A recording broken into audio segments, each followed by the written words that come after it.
प्यारे दर्शकों नमस्कार। तारीख है आज 22 अप्रैल 2026, दिन बुधवार, हिंदी तिथि वैशाख माह शुक्ल पक्ष षष्ठी। आइए नजर डालते हैं हमारे प्यारे राज्य हिमाचल प्रदेश की तमाम बड़ी खबरों पर। वीडियो शुरू करने से पहले कमेंट बॉक्स में जय हिंद लिखकर हमें सपोर्ट करें। तो चलिए शुरू करते हैं।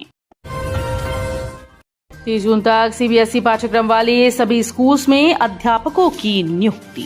मुख्यमंत्री सुखविंदर सिंह सुक्खू ने कहा कि 30 जून तक सीबीएसई पाठ्यक्रम वाले सभी स्कूल में अध्यापकों की नियुक्ति पूरी कर दी जाएगी। फतेहपुर विधानसभा क्षेत्र में औद्योगिक क्षेत्र के निर्माण के लिए 10 करोड़ रुपए देने की घोषणा की। उन्होंने कहा कि शाह नहर के प्रमुख अभियंता प्रोजेक्ट का कार्यालय, जिसे पहले फतेहपुर से मंडी स्थानांतरित किया गया था, पुनः फतेहपुर में स्थापित किया जाएगा। मुख्यमंत्री ने क्षेत्र के महिला मंडलों को 20-20 हजार रुपए की सहायता प्रदान करने और वजीर राम सिंह स्टेडियम के जीर्णोद्धार के लिए 50 लाख रुपए देने की भी घोषणा की।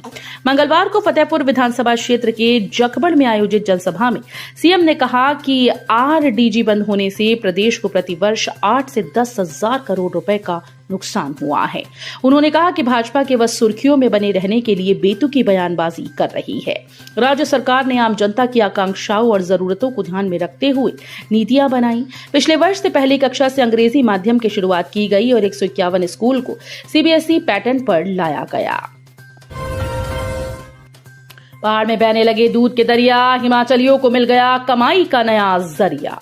हिमाचल प्रदेश सरकार द्वारा दुग्ध उत्पादकों के हित में उठाया गया न्यूनतम समर्थन मूल्य निर्धारण का कदम ग्रामीण अर्थव्यवस्था को नई दिशा देने वाला साबित हो रहा है।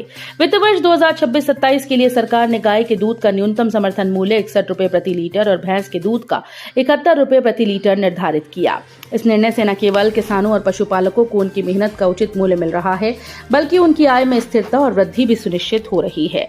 प्रदेश सरकार की इस पहल का सबसे बड़ा प्रभाव ग्रामीण क्षेत्रों में देखने को मिल रहा है, जहां पशुपालन आजीविका का एक प्रमुख साधन है। एचआरटीसी बेड़े से बाहर होंगी 1000 डीजल बसेस, ई बसेस को शामिल करेगा निगम। कैसे होगी 1500 करोड़ रुपए की खरीद। हिमाचल प्रदेश पथ परिवहन निगम के बेड़े में इलेक्ट्रिक बसेस शामिल होंगी। निगम 1000 डीजल बसेस को बेड़े से बाहर कर इनके स्थान पर ई बसों को शामिल करेगा। मुख्यमंत्री सुखविंदर सिंह सुक्खू ने अपने बजट भाषण में इसकी घोषणा की थी। बजट घोषणा को धरातल पर उतारने के लिए निगम प्रबंधन ने तैयारी शुरू कर दी। अतिरिक्त मुख्य सचिव परिवहन आरडी नजीम की ओर से इसका प्रस्ताव तैयार कर वित्त विभाग को भेजा है। बसेस की खरीद के लिए परिवहन निगम को 1500 करोड़ का बजट चाहिए। निर्विरोध पंचायत चुनने पर 25 लाख, जिला परिषद चुनने पर मिलेगा 1 करोड़, संशोधित दिशा निर्देश लागू। हिमाचल प्रदेश सरकार ने पंचायत चुनाव में ग्राम पंचायत, पंचायत समिति और जिला परिषद स्तर पर सभी पदाधिकारियों के निर्विरोध चुने जाने पर संबंधित संस्थाओं को अनुदान राशि को 1.5 से 7 गुना कर दिया। इसे ग्राम पंचायत में प्रधान, उप प्रधान सहित सभी सदस्य निर्विरोध चुने जाते हैं तो उस पंचायत को 25 लाख रुपए की राशि प्रदान की जाएगी। पहले यह अनुदान राशि 10 लाख थी। इस प्रकार पंचायत समिति स्तर पर सभी सदस्य, अध्यक्ष और उपाध्यक्ष के निर्विरोध चुने जाने पर 50 लाख रुपए का प्रोत्साहन दिया जाएगा। पहले ये 5 लाख रुपए था। 918 दिन बाद टूटा सब्र, दृष्टिहीन संघ का सचिवालय के बाहर अर्धनग्न प्रदर्शन, पुलिस के साथ धक्का मुक्की। हिमाचल प्रदेश की राजधानी शिमला में अपनी मांगों को लेकर पिछले 918 दिनों से आवेदन कर रहे दृष्टिबाधितों का सब्र आखिरकार मंगलवार को टूट गया। संघ के सदस्यों ने अर्धनग्न प्रदर्शन कर सचिवालय के बाहर चक्का जाम कर दिया। इससे यातायात बुरी तरह से प्रभावित हुआ। Himachal Pradesh blind persons association के बैनर तले दृष्टिबाधित बेरोजगारों ने सचिवालय के बाहर सड़क पर बैठकर नारेबाजी की और प्रदर्शन किया। हिमाचल की बेटी ने राष्ट्रीय मंच पर बिखेरा जलवा, जीता मिसेज इंटेलिजेंस इंडिया का ताज। हिमाचल प्रदेश के लिए गर्व के एक यादगार पल में सुमेहा को नई दिल्ली में आयोजित Mrs India Queen of Substance season 15 में मिसेज इंटेलिजेंस इंडिया का खिताब मिला। देश भर से आई 27 फाइनलिस्ट के बीच सुमेहा ने अपनी गरिमा, बुद्धिमत्ता और प्रभावशाली मंच उपस्थिति से सभी को प्रभावित किया। सुमेहा ने जजेस और दर्शकों का दिल जीत लिया, खासकर टैलेंट राउंड में, जहां उन्होंने शास्त्रीय नृत्य और गायन में अपनी असाधारण प्रतिभा का प्रदर्शन किया। उनके इस प्रदर्शन की सराहना प्रसिद्ध फिल्म अभिनेता कुणाल कपूर ने की और उनके हुनर की खुलकर प्रशंसा की। स्मार्ट मीटर लगाने के कार्य में न डालें बाधा, सहायक अभियंता ने उपभोक्ताओं से की विशेष अपील। विद्युत उपमंडल 2 हमीरपुर के सहायक अभियंता सौरभ राय ने बताया कि भारत सरकार की RDSS योजना के तहत बिजली के सभी पुराने मीटर्स की जगह स्मार्ट मीटर लगाए जा रहे हैं और ये मीटर लगवाने के लिए उपभोक्ताओं पर कोई भी अतिरिक्त वित्तीय भार नहीं डाला जा रहा। अभियंता सौरभ राय ने बताया कि केंद्र विद्युत प्राधिकरण संशोधन विनियम 2026 के अनुसार जिन क्षेत्रों में संचार नेटवर्क उपलब्ध है वहां सभी उपभोक्ताओं को निर्धारित समय सीमा के भीतर स्मार्ट मीटर उपलब्ध करवाना अनिवार्य किया गया है। 50 नई इको टूरिज्म साइट ढूंढेगा वन विभाग। वन विभाग में बजट घोषणा को धरातल पर उतारने की है तैयारी। राज्य में 50 इको टूरिज्म साइट्स को चिन्हित करने की प्रक्रिया वन विभाग ने आरंभ कर दी है।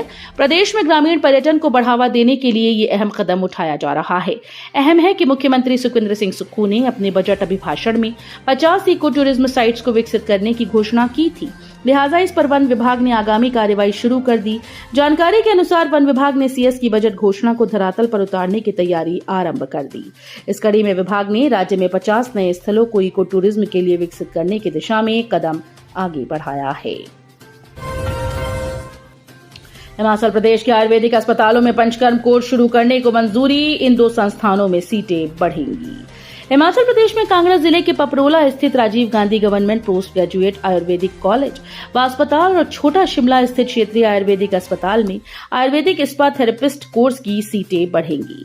आयुष विभाग के तहत 12 जिला व सरकारी कार्यालयों अस्पतालों में इस कोर्स को शुरू करने के प्रस्ताव को राज्य व्यावसायिक व औद्योगिक प्रशिक्षण परिषद की गवर्निंग काउंसिल ने सैद्धांतिक मंजूरी प्रदान की है।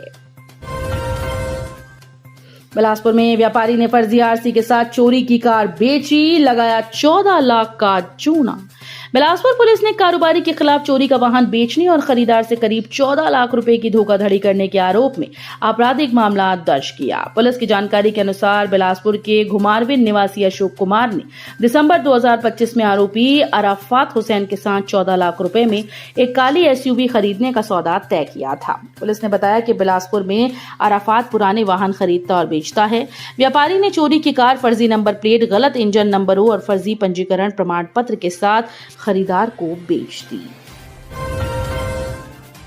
HPRCA ने घोषित किया सहायक स्टाफ नर्स की परीक्षा का परिणाम। हिमाचल प्रदेश राज्य चयन आयोग ने सहायक स्टाफ नर्स के 508 पदों को भरने के लिए 20 और 21 मार्च को आयोजित कंप्यूटर बेस्ड स्क्रीनिंग टेस्ट का परिणाम घोषित कर दिया। आयोग के सचिव डॉक्टर विक्रम महाजन ने बताया कि इस परीक्षा में 757 उम्मीदवारों को आगामी प्रक्रिया और डॉक्यूमेंट वेरिफिकेशन के लिए शॉर्ट लिस्ट किया गया। ये प्रक्रिया 30 अप्रैल से आयोग के परिसर में आरंभ होगी, जिसका शेड्यूल वेबसाइट पर अलग से जारी किया जाएगा। रामपुर में पुलिस की बड़ी कार्रवाई, 9.31 ग्राम चिट्टे के साथ हरियाणा का युवक गिरफ्तार। शिमला पुलिस नशा मुक्त हिमाचल के संकल्प को साकार करने हेतु निरंतर सक्रियता के साथ कार्य कर रही है। मादक पदार्थों की तस्करी एवं अवैध गतिविधियों पर प्रभावी रोक लगाने हेतु पुलिस के द्वारा लगातार सख्त अभियान चलाए जा रहे हैं। इसी क्रम में मंगलवार को थाना रामपुर पुलिस टीम के द्वारा नियमित गश्त के दौरान भैराखड़ निरत के समीप एक व्यक्ति को जांच हेतु रोका गया। तलाशी के दौरान उसके कब्जे से 9.31 ग्राम चिट्टा बरामद किया गया। आरोपी की पहचान गुरजीत सिंह पुत्र बग्गा सिंह निवासी महादेव कॉलोनी, डाकघर, सूरजपुर, रायपुर सियूड़ी, तहसील कालका, जिला पंचकुला, आयु 24 वर्ष के रूप में हुई। सोलन में भीषण सड़क हादसा, बस की चपेट में आने से बाइक सवार युवक की मौत, परिवार में मचा कोहराम। हिमाचल प्रदेश के औद्योगिक क्षेत्र बद्दी बरोटीवाला मार्ग पर एक बुरावाला के समीप दर्दनाक सड़क हादसा पेश आया, जिसमें बाइक सवार एक युवक की मृत्यु हो गई। वहीं सूचना पर पहुंची पुलिस मामले की जांच में जुटी है। जानकारी के मुताबिक मृतक की पहचान 32 वर्षीय राहुल राठौर के रूप में हुई, जो मूल रूप से उत्तर प्रदेश के बदायूं जिले का निवासी था।